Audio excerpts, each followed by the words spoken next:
Chapter 5 ગતિના નિયમો.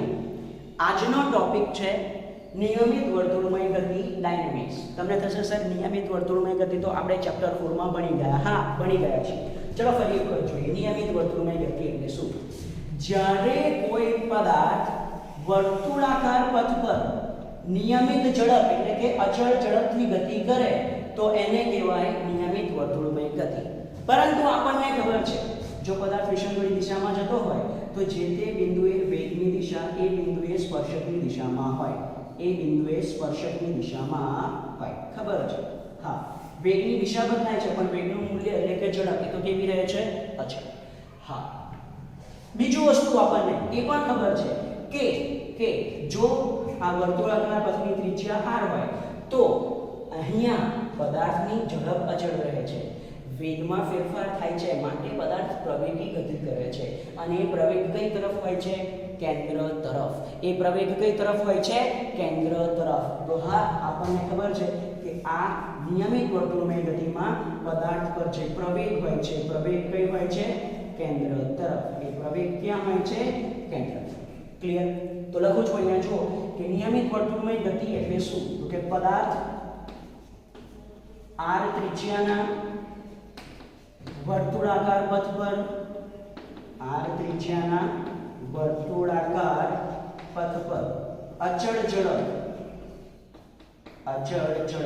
v થી ગતિ કરે છે. અચળ ઝડપ v થી ગતિ કરે છે. ઓકે? હા, અચળ ઝડપ છે, વેગ અચળ નથી માટે વેગમાં ફેરફાર થાય છે અને એના પર લાગતો કેન્દ્રગામી પ્રવેગ. ઓકે? પદાર્થ પર લાગતો કેન્દ્રગામી પ્રવેગ AC is equal to કેટલો છે? v²/r જે કેન્દ્ર તરફ લાગે છે. આટલી વસ્તુ આપણને ખબર છે.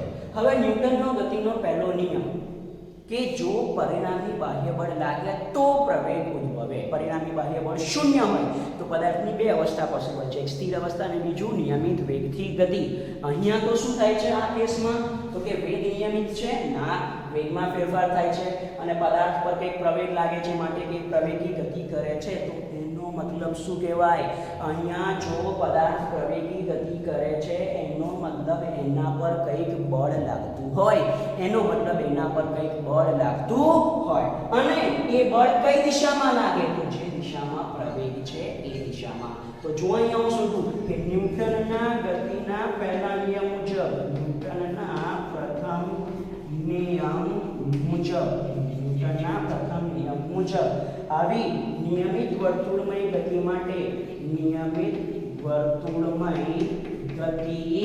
માટે FC is equal to MAC is equal to mv²/r. શું કર્યું મેં? ખબર પડી? પ્રવેગ કેટલો છે? AC. બળ કેટલું શોધાય? તો કે FC is equal to MAC, F is equal to MV. Okay? mv²/r જેટલું કેન્દ્રગામી બળ જરૂરી છે. તો આ ખાસ ધ્યાન રાખવાનું છે કે નિયમિત વર્તુળમય ગતિ માટે FC is equal to mv²/r જેટલું કેન્દ્રગામી બળ જરૂરી છે. આ બળ કઈ દિશામાં લાગે છે? તો ફરીથી વિષમવળી દિશામાં, જે તે બિંદુએ વેગની દિશા એ બિંદુએ દોરેલા સ્પર્શકની દિશામાં. તો જે કેન્દ્રગામી બળ છે ક્યાં લાગે છે? તો કે કેન્દ્ર તરફ. જે કેન્દ્રગામી બળ છે, કેન્દ્રગામી બળ ક્યાં લાગે છે? તો એ લાગે છે કેન્દ્ર તરફ, FC. કેન્દ્રગામી બળ ક્યાં લાગે છે? કેન્દ્ર તરફ, FC. કેન્દ્રગામી બળ લાગે છે કેન્દ્ર તરફ. ક્લિયર? આ વસ્તુ ખાસ ધ્યાન રાખવાની છે કે આ જે કેન્દ્રગામી બળ છે એ કેન્દ્રગામી બળ કેન્દ્ર તરફ લાગે છે. લખો અહીંયા. ઓકે? કેન્દ્રગામી બળ FC કેન્દ્ર તરફ લાગે છે. ક્લિયર? આ વસ્તુ ફરી એકવાર બોલું. નિયમિત વર્તુળમય ગતિ પદાર્થ આ ત્રિજ્યાના વર્તુળાકાર પથ પર અચળ ઝડપથી ગતિ કરે છે. પદાર્થ પર લાગતો કેન્દ્રગામી પ્રવેગ AC is equal to v²/r જે કેન્દ્ર તરફ લાગે છે હવે ન્યૂટનના ગતિના પ્રથમ નિયમ મુજબ જો પ્રવેગ લાગે છે તો એના માટે કંઈક પરિણામી બાહ્ય બળ લાગતું હોવું જોઈએ. એ બળને નામ આપ્યું છે કેન્દ્રગામી બળ, જે કેન્દ્ર તરફ લાગે છે. હવે જુદા જુદા કિસ્સાઓમાં, જુદા જુદા ઘટનાઓમાં આ કેન્દ્રગામી બળ પણ જુદા જુદા પરિબળો દ્વારા પૂરું પાડવામાં આવે છે. કઈ રીતે? આપણે અમુક ઉદાહરણ લઈએ. જુઓ, ચલો, આ છે પૃથ્વી, સોરી, આ છે સૂર્ય, અને આ છે કોઈ ગ્રહ, આ છે કોઈ ગ્રહ, પ્લેનેટ. તો આપણને ખબર છે કોઈ પણ ગ્રહ સૂર્યની ફરતે ગતિ કરે છે, સૂર્યની ફરતે ગતિ કરે છે. ઓકે, તો ગ્રહની સૂર્યની આસપાસ, સૂર્યની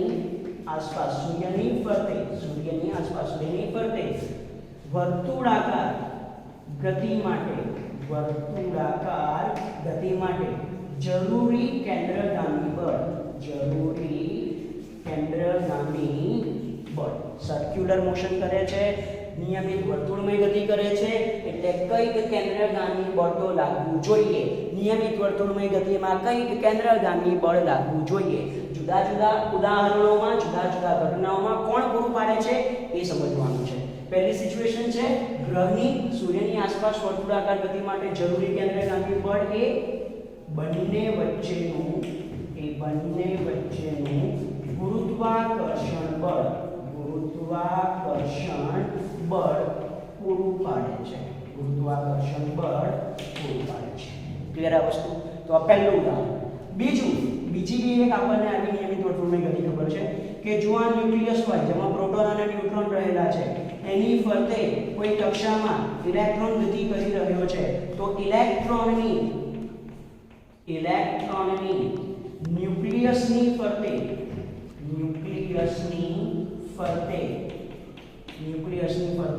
વર્તુળાકાર ગતિ માટે જરૂરી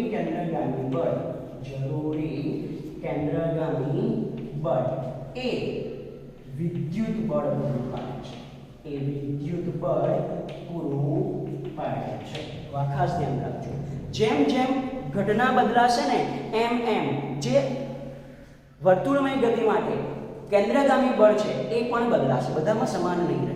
ઓકે, હા, આના વિશેની આપણે ડિટેલમાં માહિતી, આ જે કેસ છે આના માટેની ડિટેલમાં માહિતી આપણે 11th ચેપ્ટર નંબર 8 માં મેળવીશું. જ્યારે ઇલેક્ટ્રોન અને પ્રોટોન એટલે કે ન્યુક્લિયસ માટે આ જે પણ માહિતી છે એ આપણે 12th માં મેળવીશું. તો કોઈને થશે સર આ ચેપ્ટરમાં શું કરીશું? આ ચેપ્ટરમાં આપણે જે ડેલી એક્સપિરિયન્સ કરીએ છીએ ને એ વસ્તુ ભણવાના છીએ. તમે એક જગ્યાએથી બીજી જગ્યાએ જતા હો તો રસ્તો કોઈ દિવસ તો સીધો આવવાનો નથી, બધા બહુ વળાંક આવવાના છે. એ વળાંક આવે છે એટલે એને શું કહેવાય? જરૂરી નથી કે રસ્તો કે જે કંઈ પણ આ ગતિ છે એના માટે કમ્પ્લીટ વર્તુળ જ બનવું જોઈએ. ના, જો રસ્તો આ રીતનો હોય, ઓકે, તો હા, અહીંયા બધા બહુ ટર્ન આવે છે. જુઓ, આ શું છે? તો ત્યાં આ એક વળાંક છે, આ પણ એક વળાંક છે. તો આવા વળાંકવાળા રસ્તા પર આપણે કઈ રીતે ગતિ કરી શકીએ, વેહિકલ કઈ રીતે ગતિ કરી શકે, આપણે એના વિશે ભણીશું. હું તમને એવું કહું કે આટલો ભાગ, તો તમે આટલો ભાગ જુઓ. આટલો ભાગ શું એ કોઈ વર્તુળનો નાનો ભાગ ના કહી શકાય? હા, કહી શકાય. ઓકે, અને જો તમે કોઈ હિલ સ્ટેશન જેવી જગ્યા પર જાઓ તો ત્યાંના રસ્તા તો તમે ઓબ્ઝર્વ કર્યા હશે, ત્યાંના રસ્તા તો આવા હોય છે. તો હા, આવા રસ્તાઓને હું આવા વર્તુળાકાર રસ્તા તરીકે ગણી શકું. અને જ્યારે આપણે આપણું વ્હીકલ આવા રસ્તાઓ પર લઈ જઈએ છીએ ત્યારે એમની ગતિ કેવી હોવી જોઈએ એના વિશેની ચર્ચા આપણે આ ચેપ્ટરમાં, આ ટોપિકમાં કરીશું. ઓકે, એટલે આપણે બે કેસ ભણીશું હવે. કેવા બે કેસ? કે જો કોઈ વ્હીકલ, જો કોઈ વાહન સમક્ષિતિજ વક્રાકાર માર્ગ પર ગતિ કરે, આ સમક્ષિતિજ છે ને, અત્યારે અહીંયા હું આવો ગોળ રસ્તો બનાવી દઉં અને હું અહીંયાથી આમથી આમ આ ગોળ ફરું, એવા રસ્તા પર જે ગતિ છે તો વાહનની ગતિ શું થાય? બીજું, ઢોળાવવાળા રસ્તા પર કોઈ જગ્યાએ જે ચઢાણ હોય અને રસ્તો બી એવો સર્ક્યુલર હોય, ઓકે, આબુ જેવા સ્થળોમાં. તો આવા સ્થળોમાં આપણા વ્હીકલની ગતિ કેવી હોવી જોઈએ, એની ઝડપ કેટલી હોવી જોઈએ. તમે અમુક રસ્તાઓ પર જાઓ ને, આવા વળાંકવાળા રસ્તાઓ પર, તો તમે અમુક સાઇનબોર્ડ જોયા હશે કે 4 વ્હીલરની જે ગતિ મર્યાદા છે, સ્પીડ લિમિટ છે, એ 60 km/h. મોટા વ્હીકલ, હેવી વ્હીકલની જે સ્પીડ લિમિટ છે એ 40 km/h. તો ક્વેશ્ચન થવો જોઈએ આ લિમિટ કેમ મૂકી છે અને આ લિમિટ કેમની ગણી, કેમ આ રસ્તા પર 60 જ, કેમ આ રસ્તા પર 40 જ, એનાથી વધારે ના થાય. તો આ સ્પીડ લિમિટ કેમની ગણી છે, તો એના વિશેની માહિતી હવે આપણે આના થ્રુ મેળવીશું. ઓકે, પહેલો કેસ જોઈએ કે જ્યારે વાહન સમક્ષિતિજ વક્રાકાર માર્ગ ઉપર ગતિ કરે ત્યારે એના પર જે કેન્દ્રગામી બળ છે, કેન્દ્રગામી બળ કોના દ્વારા પૂરું પાડવામાં આવે છે અને મહત્તમ સલામત ઝડપ માટેનું સૂત્ર શું છે. પહેલો કેસ જોઈએ, સમક્ષિતિજ વક્રાકાર માર્ગ પર વાહનની ગતિ. ચલો જુઓ, આ એક વક્રાકાર માર્ગ છે. ઓકે, અને આવા વક્રાકાર માર્ગની જે આ સરેરાશ ત્રિજ્યા છે એ છે આ. એમાં કોઈક વાહન જેનું દળ m છે એ વર્તુળાકાર વક્રાકાર માર્ગ પર ગતિ કરી રહ્યું છે. તો ધારો કે m દળનું વાહન r ત્રિજ્યાના વર્તુળાકાર પથ પર ગતિ કરે છે, વર્તુળાકાર પથ પર ગતિ કરે છે. ક્લિયર આ વસ્તુ? ઓકે, આપણે આ સિચ્યુએશન લીધી છે. ચલો વાહન દોરીએ આપણે. આ વાહન છે, ટોપ વ્યૂ છે આ. ઓકે, કયો વ્યૂ છે? Top view. હું વાહન અહીંયા પણ દોરી શકું. આ રસ્તો છે, અહીંયા બે વ્હીલ છે અને આ છે વ્હીલ. ઓકે, ચલો હવે આ સિચ્યુએશનમાં આપણે પહેલું શું કરવાનું ખબર? જુઓ, ચેપ્ટર 5 ગતિના નિયમો. આપણે પછીના જે કંઈ પણ ટોપિક આવશે એમાં સૌપ્રથમ તમારે શું વિચારવાનું રહેશે કે પદાર્થ પર, તંત્ર પર કુલ કેટલા બળો લાગે છે, તંત્ર પર કુલ કેટલા બળો લાગે છે, તો એ વિચારવાનું. પહેલામાં પહેલું બળ વાહનનું દળ છે n, એટલે પહેલું જ બળ શું લાગશે? તો અહીંયા લખું છું કે તંત્ર પર લાગતા કુલ બળ. બરાબર? તો પહેલું બળ mg, જે ઓલવેઝ કઈ દિશામાં લાગે છે? અધો દિશામાં. જે ઓલવેઝ કઈ દિશામાં લાગે છે? અધો દિશામાં. તો હા, અધો દિશામાં નીચેની તરફ mg. અહીંયા મારે દર્શાવવું હોય તો આ mg નીચેની તરફ. આ વસ્તુ ક્લિયર? બીજું બળ, આ વજન બળ mg એ આ વાહન રસ્તા ઉપર લગાડશે તો ન્યૂટનના ગતિના ત્રીજા નિયમ મુજબ આ રસ્તો વાહન પર બળ લગાડશે. અને હા, આ સંપર્ક સપાટી છે તો સંપર્ક સપાટીને લંબ બળ જે લાગશે એને શું કહેવાશે? લંબ બળ n.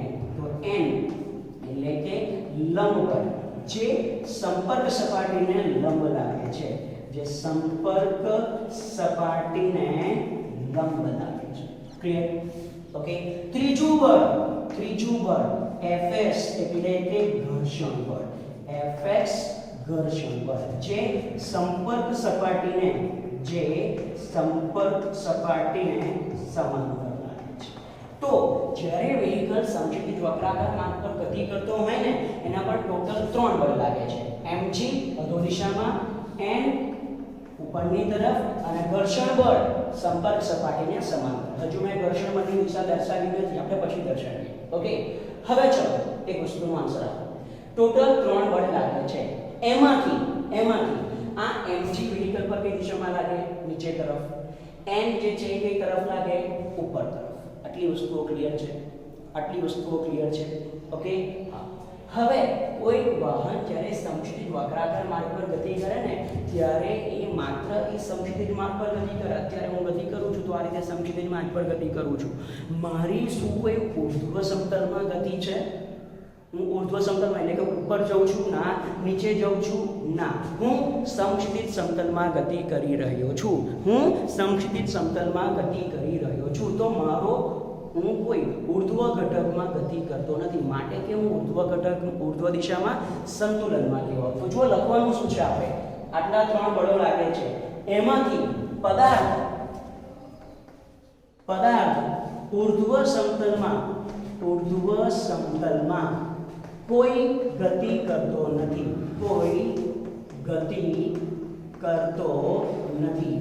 માટે પદાર્થ ઊર્ધ્વ સમતલમાં ઊર્ધ્વ સમતલમાં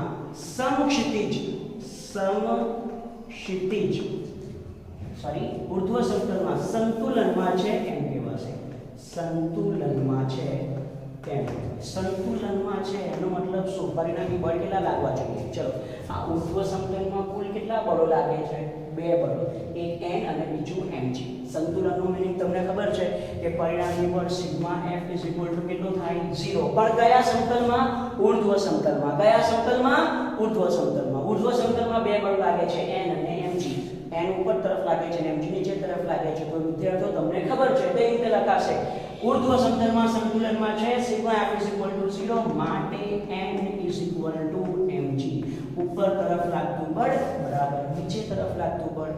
ઉપર તરફ લાગતું બળ બરાબર નીચે તરફ લાગતું બળ. અને માટે આ ન્યૂટનના ગતિના ત્રીજા નિયમ મુજબ m અને mg એકબીજાને સમતોલે છે. n અને mg એકબીજાને સમતોલે છે. એનો મતલબ કે એ બંનેનું પરિણામી તો કેટલું થઈ જાય? 0. તો હવે પદાર્થ પર જે 3 બળ લાગતા હતા એમાંથી 2 mg અને na એકબીજાની અસર નાબૂદ કરી દીધી. તો હવે બાકી કોણ રહે છે? માત્ર ઘર્ષણ બળ. બાકી કોણ રહે છે? માત્ર ઘર્ષણ બળ. તો વિદ્યાર્થીઓ, આ વાહનની વર્તુળાકાર ગતિ માટે જરૂરી કેન્દ્રગામી બળ કોણ પૂરું પાડશે? જે બાકી રહ્યું એ, એટલે કે ઘર્ષણ બળ. જે બાકી રહ્યું એટલે કે ઘર્ષણ બળ. તો લખું છું અહીંયા કે અહીં વાહનની વર્તુળાકાર ગતિ માટે જરૂરી કેન્દ્રગામી બળ એ રસ્તા અને વાહન વચ્ચે લાગતું ઘર્ષણ બળ પૂરું પાડે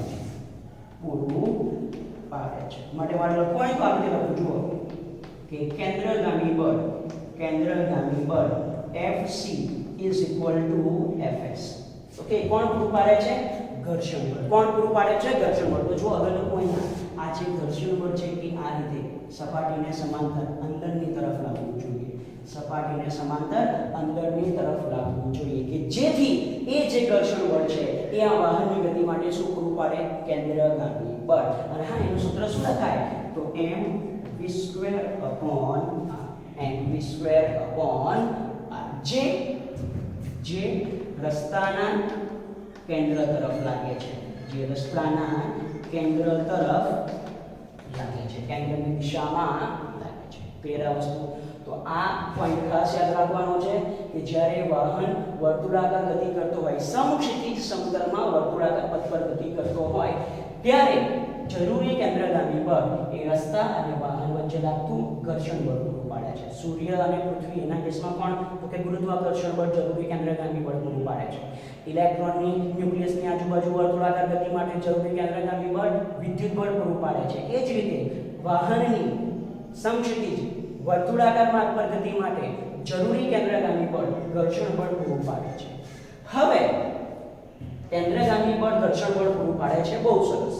હવે જે તે વાહન જો જે તે રસ્તા પર જતું હોય તો એમાં એ રસ્તા પર વાહનની મહત્તમ ઝડપ કોના પર આધાર રાખે? તો ઓબ્વિયસલી ઘર્ષણ પર આધાર રાખે. ઘર્ષણ પર આધાર રાખે. આ કેન્દ્રગામી બળ ખરું ને, એટલે કે ઝડપ કરીને આ કેન્દ્રગામી બળ એનું મૂલ્ય કેવું હોવું જોઈએ કે જેથી કરીને એ પદાર્થ સરકી ના જાય. એ પદાર્થ સરકી ના જાય મીન્સ કે સ્લીપ ના થઈ જાય. તો ચલો, આ ઘર્ષણ બળ કેન્દ્રગામી બળ પૂરું પાડે છે. હું મહત્તમ ઘર્ષણ બળ લઉં કે મહત્તમ ઘર્ષણ બળ છે 50. તો એનો મતલબ શું? આ જે કેન્દ્રગામી બળ હોય ને, એ કેન્દ્રગામી બળનું મૂલ્ય કેટલું હોવું જોઈએ? 50 કરતાં ઓછું. તો જ એ સરળતાથી સેફલી સલામત રીતે એ રસ્તો પસાર કરી શકે. જો મહત્તમ સ્થિત ઘર્ષણ બળ 50 ન્યૂટન હોય અને કેન્દ્રગામી બળ એના કરતાં વધારે હોય તો પદાર્થના સ્લીપ થવાના ચાન્સીસ છે.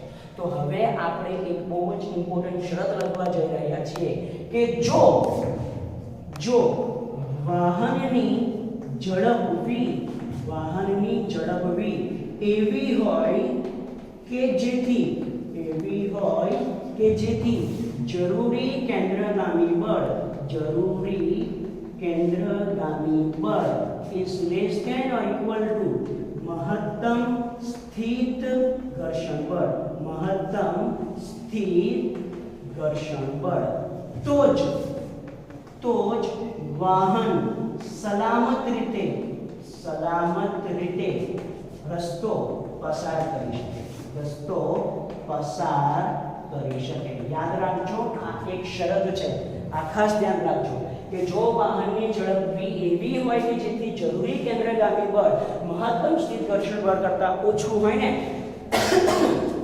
તો જ વાહન સલામત રીતે રસ્તો પસાર કરી શકે ઓકે ચલો આપણે એને વાંચી લઈએ કેન્દ્રગામી બળ એટલે કે mv square upon r is less than or equal to મહત્તમ સ્થિત ઘર્ષણ બળ એટલે fs maximum એનું સૂત્ર તમને એક ખબર છે કે fs maximum is equal to μs into n પરંતુ આ રિલેશન પરથી શું લખાય n is equal to mg તો માટે fs maximum is equal to μs mg તો અહીંયા કિંમત મૂકી દો mv square upon r is less than or equal to μs mg m ગયા તો v square is less than or equal to μs rg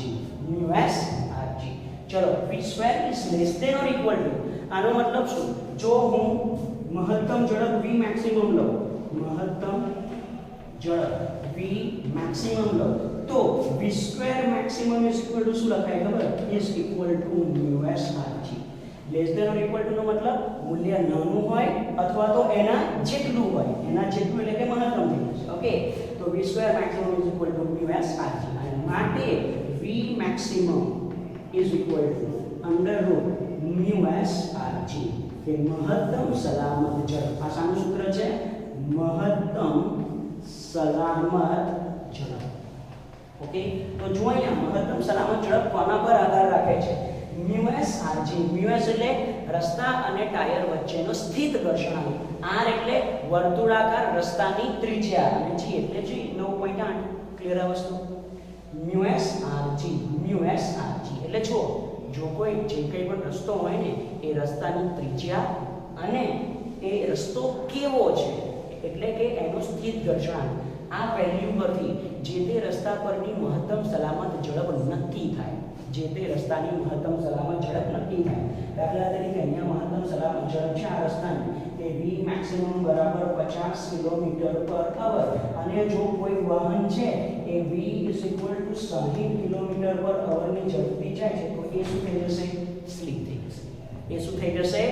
થઈ જશે ક્લિયર આ વસ્તુ તમે જો ડેલી લાઈફમાં આ વસ્તુ એક્સપિરિયન્સ કરી હોય કે જ્યારે પણ વળાંકવાળો રસ્તો આવે ને ત્યારે આપણે આપણા વ્હીકલની ઝડપ ધીરી પાડીએ છીએ કેમ ધીરી પાડીએ છીએ કારણ કે એ જે કેન્દ્રગામી બળનું મૂલ્ય મહત્તમ સ્થિત ઘર્ષણ બળ કરતાં કેવું થવું જોઈએ ઓછું જો એના કરતાં વધી જાય તો તમને ખબર છે શું થાય ઓકે તો આ એક ટોપિક છે જે સમક્ષિતિજ વક્રાકાર અથવા તો વર્તુળાકાર માર્ગ પર વાહનની ગતિ તમારે આ સૂત્ર અને આ શરત યાદ રાખવાની છે કે જરૂરી કેન્દ્રગામી બળ એ મહત્તમ સ્થિત ઘર્ષણ બળ કરતાં નાનું હોવું જોઈએ અથવા તો એના જેટલું હોવું જોઈએ અને v maximum is equal to under μs rg okay કાલના લેક્ચરમાં આપણે બીજો કેસ જોઈશું કે જો વાહન ઢોળાવવાળા વક્રાકાર માર્ગ પર ગતિ કરે ત્યારે એના માટે જરૂરી કેન્દ્રગામી બળ કોણ પૂરું પાડે અને એના માટે મહત્તમ સલામત ઝડપનું સૂત્ર શું હશે ઓકે